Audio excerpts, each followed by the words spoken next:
Hello everyone, you are all welcome to lecture number 1202 and today's topic is the Maglev Train of China and which is faster than aeroplane. It is really evolution of train or railway today in 2024. So let me go back and give some background about the train and rail that is called first. It was introduced in 1800 out of research on steam. That steam can be used as a source of energy and coal was used to produce the steam. And the first time this technology came into action was 1804 and it was known as that is steam engine automotive, that is locomotion, and the steam engine was used to transport the people. And then in 1820 it became one of the main source of transportation, that is steam engine train. And the word that is locomotive, so the name was that is steam engine locomotive technology, which was developed steam engine locomotive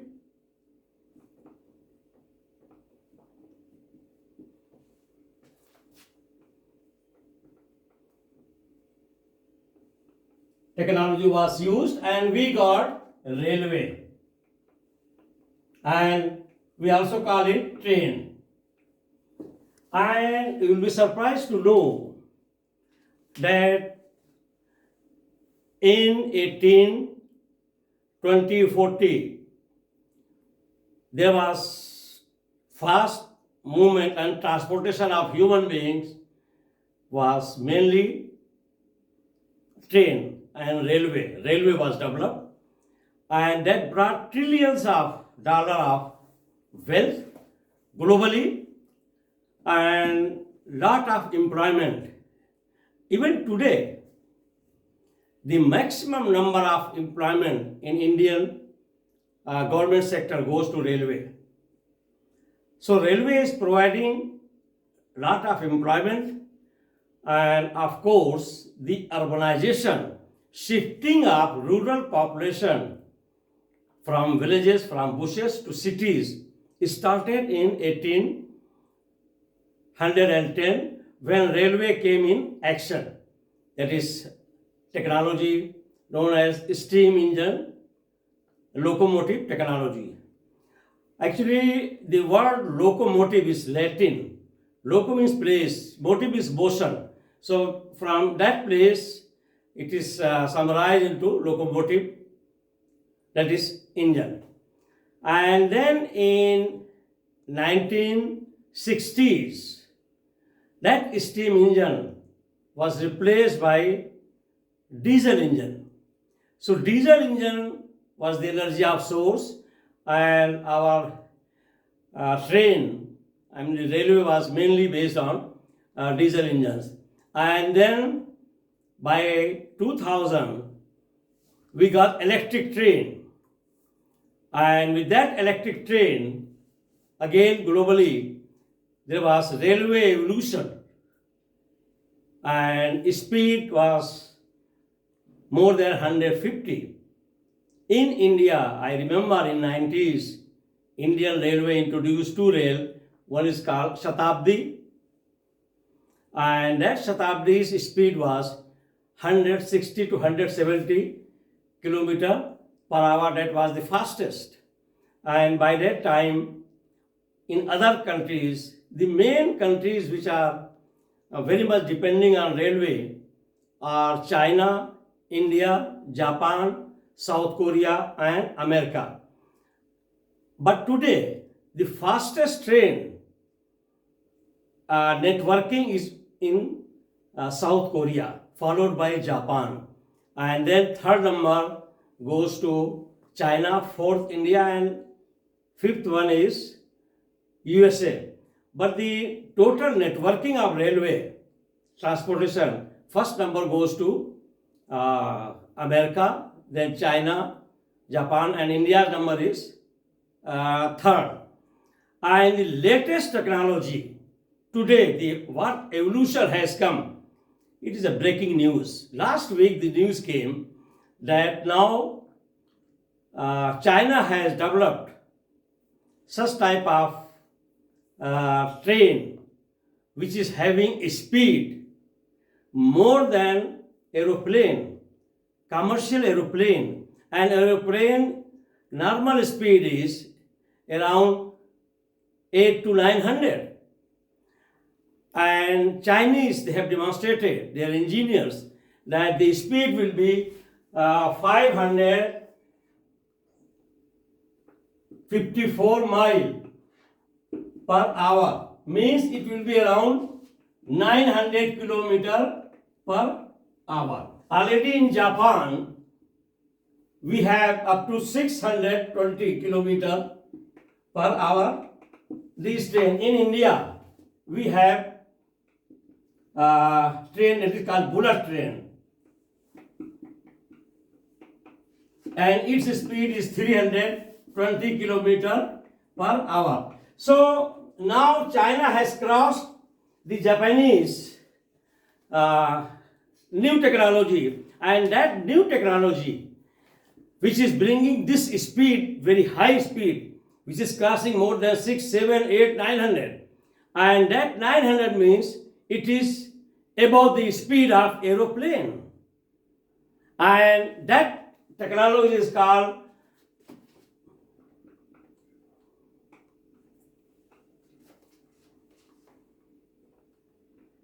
magnetic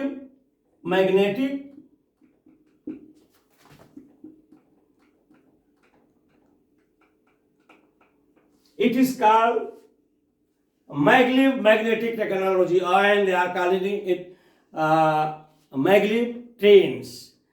The word Maglev is the combination of magnet and leviation. It is the combination of magnet plus leviation.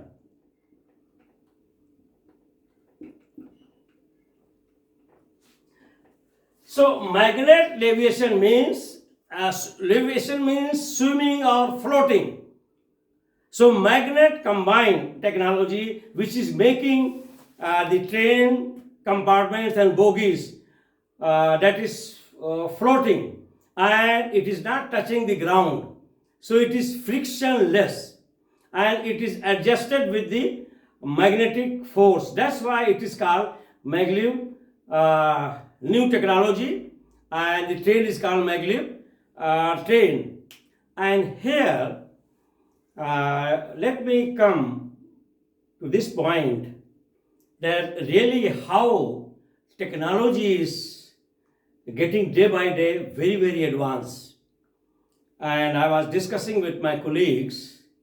So one of my colleagues asked, when I mentioned this, that last week there was news that now there is train in India. They are going to start from Shanghai, and everything is tested. And it is going to move with the speed more than aeroplane.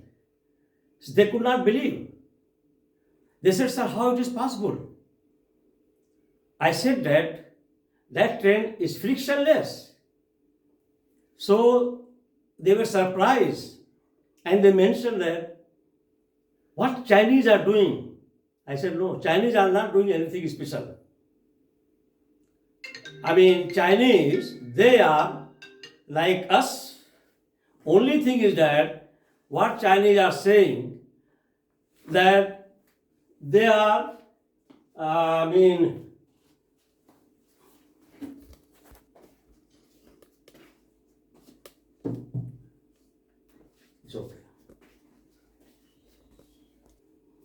So when we were talking that what Chinese are doing, they were asking me. I said, no, Chinese are same like us. The only thing is that what Chinese believe that they are not the best. Chinese are not the best, but they are not like the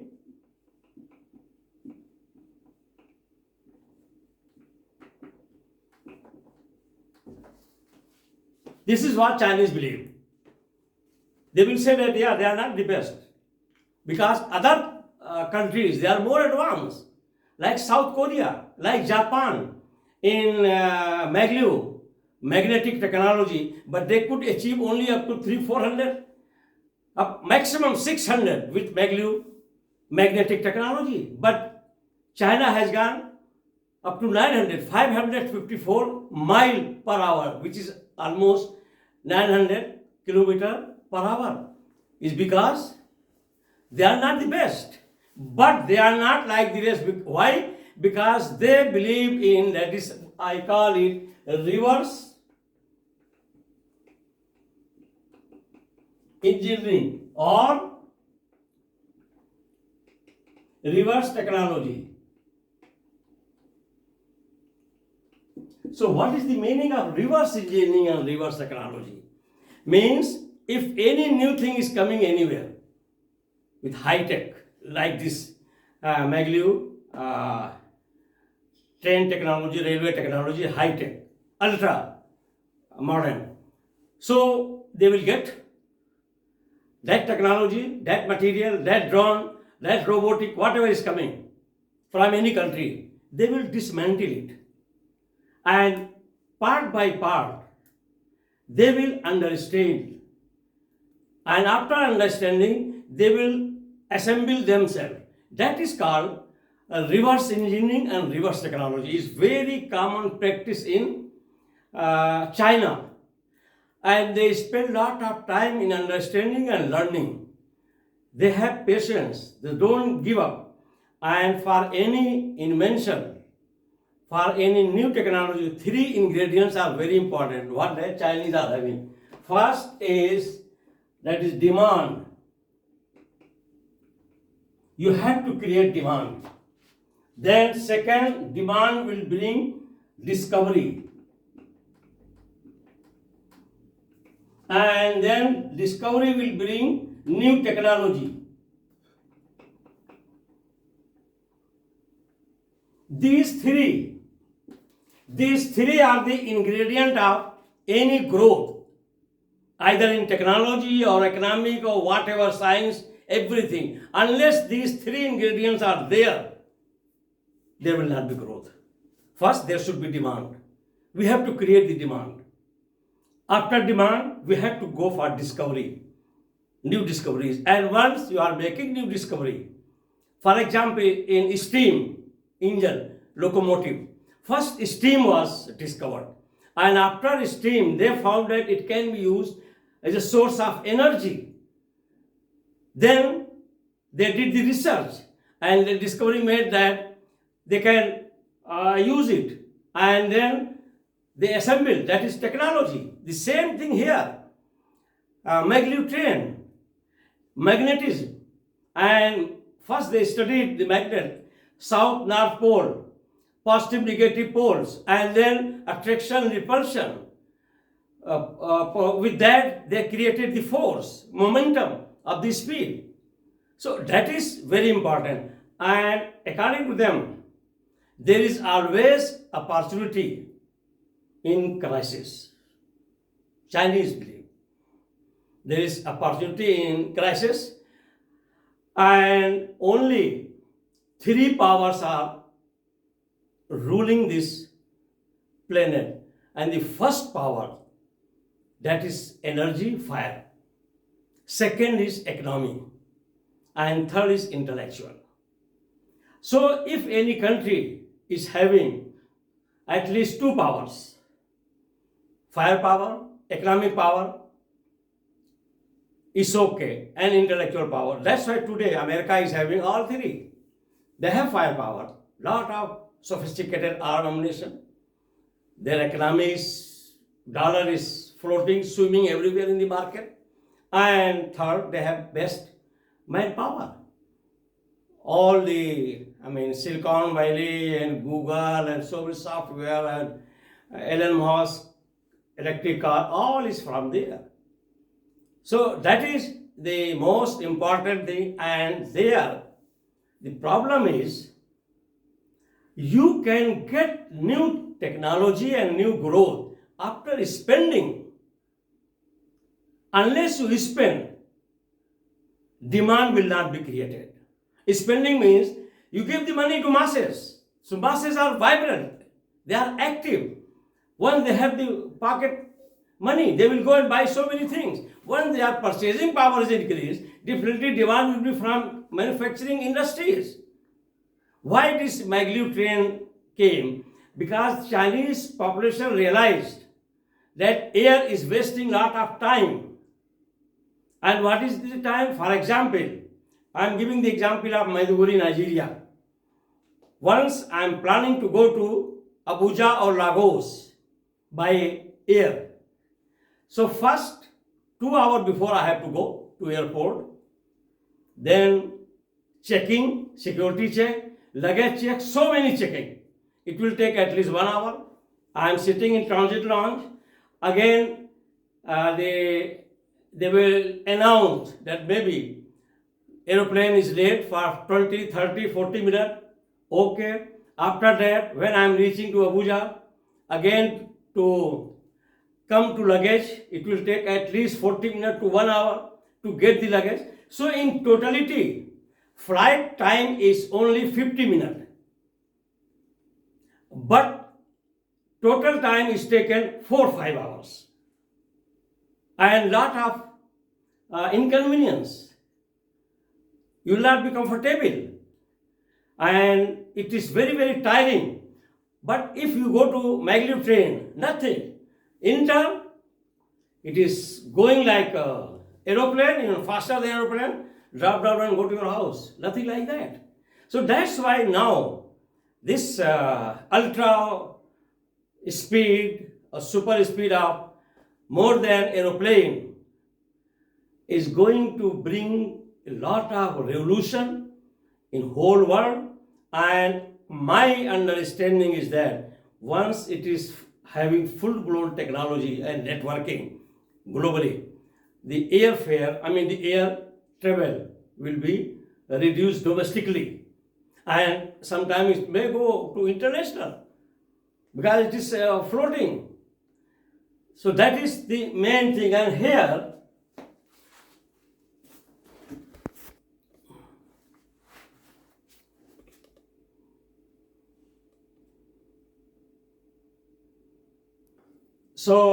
let me give you some basic concept how the magnetic force is converted into energy and such a high speed is given. So if I am talking of magnet is having north and south pole. North pole and south pole. This north and south pole, they are opposite pole. And if suppose I am putting any magnet like this, if it is south here, it is north and it is south. So north and south, they will attract. There will be attraction. And if suppose I am bringing the two magnet where north, south and south north means two poles are the same. Same two poles are close, and then there will be repulsion. So this magnetic force, attraction and repulsion principle is used to have, that is Maglev Train. How they are making? They will make all the coils, a lot of arrangement of this type of magnetism, north, south, north, south, north, south, and then south north, south south, north north, like this. So if suppose the magnet is like this, where they are all like this,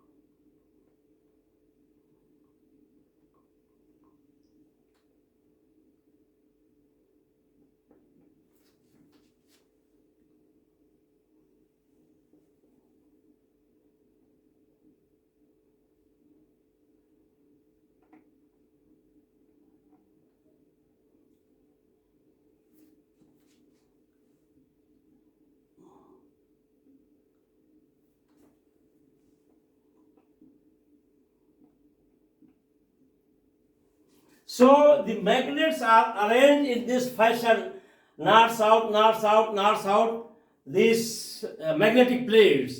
And then the second line row is like this. So here north and south, if it is coming, it will be attracted. There will be attraction. North south, there will be attraction. But if it is coming south south here, south south will be having repulsion and then attraction. So repulsion and attraction. So there will be, we can say, in totality, the repulsion, attraction, and that repulsion, attraction will allow to create the momentum, and that momentum will push the train bogies or compartment to move very fast, and also there is no any friction, because this Maglev technology train is without air friction and online wheel friction. So it is free of air pressure because it is airtight. And secondly, no friction. It is above the ground, it is flowing, that is elevating. That's why it is called Maglev train. It is leviating like swimming or floating with the help of that magnetic momentum which is created because of repulsion, attraction. So that one will go on pushing. This is the technology behind it, and that's why they could get the speed up to 900 km per hour.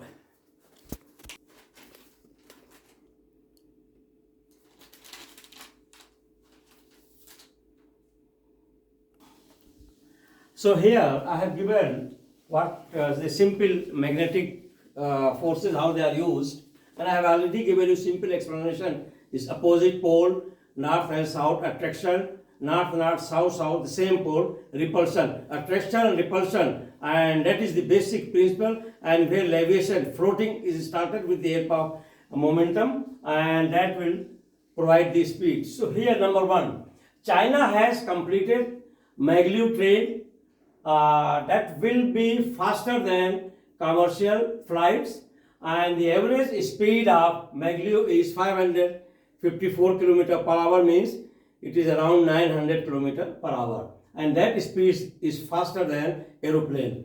And number two, China's Maglev train is not touching ground or rail line. It is flying on the ground, or we can say swimming or floating or flying. It is not touching ground because it is leviating. Leviating means under electromagnetic force, it is swimming or floating. That's why I call leviation.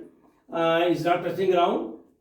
With the help of magnet leviation, with the help of magnetic leviation, this is the new technology in 2024. Very much important and emerging technology, and that is bringing the very high speed with without friction. It's frictionless, and it is airtight, and no friction, no air resistance. Opposite pole attraction and same pole repulsion is the basic principle, and there will be elevation and momentum, and it is supported by two forces. One is called electromagnetic suspension, that is EMS, and second one is called electrodynamic suspension, that is EDS. Is called EDS. These two suspensions are very effective here, and they are all electromagnetic. By attraction and repulsion, propulsion force is created, and that propulsion force of magnetism will push the train to high speed, and in this way the magnetic leviation is making train to float above the ground and with very high ultra speed.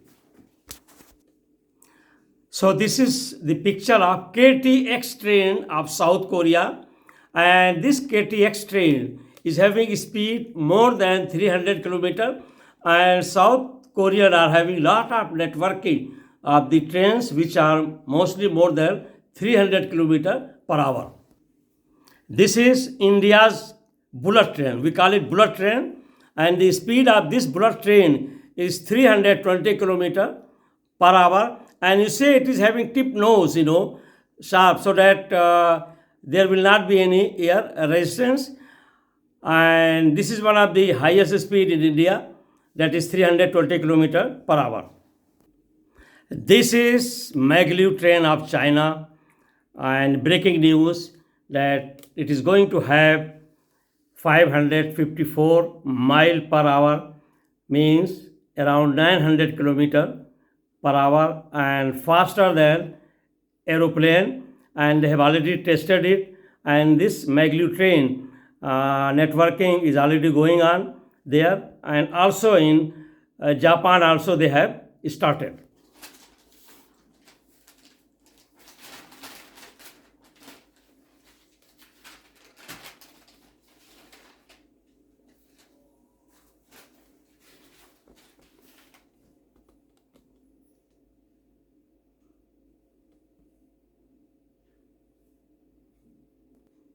So let us wish that in future we are floating on electromagnetic forces in Maglev train very soon. With this I will stop. Thank you very much for watching the lecture.